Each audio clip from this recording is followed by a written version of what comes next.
હવે આવી રહી છે ચૈત્ર નવરાત્રી. માતાજીની આરાધના કરવા માટે તો અખંડ દીવો બધાય કરતા જ હશે. તો હવે માર્કેટમાં આવી ગયો છે એક નવો દીવો, અખંડ જ્યોત દીવો. તો હાલો હું તમને જણાવું આની ખાસિયત.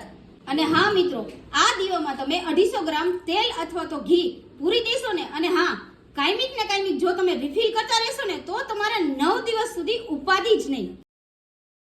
અને હા, આ દીવો પિત્તળનો બનેલો છે. અને હા મિત્રો, ઘણીવાર કેવું થાય છે કે આપણા ઘરમાં પંખો ચાલુ હોય એટલે હાલતા ને ચાલતા દીવો ઠરી જાય, અને આમાં તો ઈ કઈ ઉપાધિ જ નહીં. અને હા મિત્રો, આમાં તમને એક હારે મળશે ફોટો કાચનો, જે તમે આની ઉપર લગાડી દેશો ને એટલે તમારે દીવો ઓલવવાની બીક જ નહીં. અને હા, ઈ તમારે કઈ રીતના લગાડવાનો છે, અહીંયા જુઓ.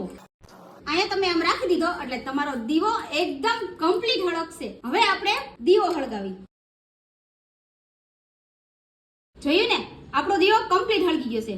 અને બીજી વાત ઈ કે આ દીવામાં શું એક મેઇન ખાસિયત ઈ છે કે ઘણીવાર તમારે હાથેથી વાટ કાઢવી પડે, અને આમાં તો ઈ તમારા ઝંઝટ જ નથી. આમાં તમે જુઓ, આ જે આપ્યું હોય ને એનાથી તમે વાટ ઉપર નીચે પણ કરી શકો. અને બીજું કે ઘણીવાર આપણે શિયાળામાં ઘી જામી જાય છે, અને આમાં તો ઈ ઝંઝટ નથી અને એની કાંઈ બીક જ નહીં. અને હા મિત્રો, આ તમે જે સળિયો જોવો છો ને ઈ એક જાતનું હીટર છે ઘી ગરમ કરવાનું. જો તમારે શિયાળામાં ઘી જામી જતું હોય ને તો આ હીટરના લીધેથી ક્યારે તમારે શિયાળામાં ઘી જામશે જ નહીં.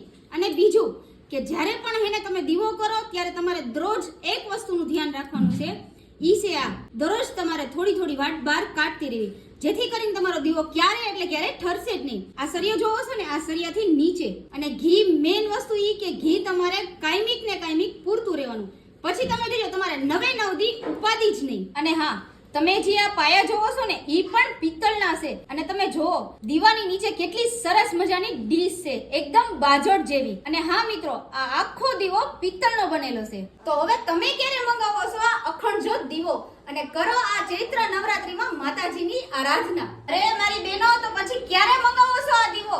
જલ્દીથી નીચે આપેલા નંબર ઉપર ફોન કરો. અને હા, આખા ગુજરાતમાં રાજકોટ, વડોદરા, ભાવનગર ગમે ત્યાં તમારે જ્યાં પણ આ દીવો જોઈને તમને ફ્રી ડિલિવરી મળશે. અને તમને બધાયને અમારા તરફથી ચૈત્ર નવરાત્રીની શુભકામનાઓ. જય માતાજી. ફોલો કરતા જજો.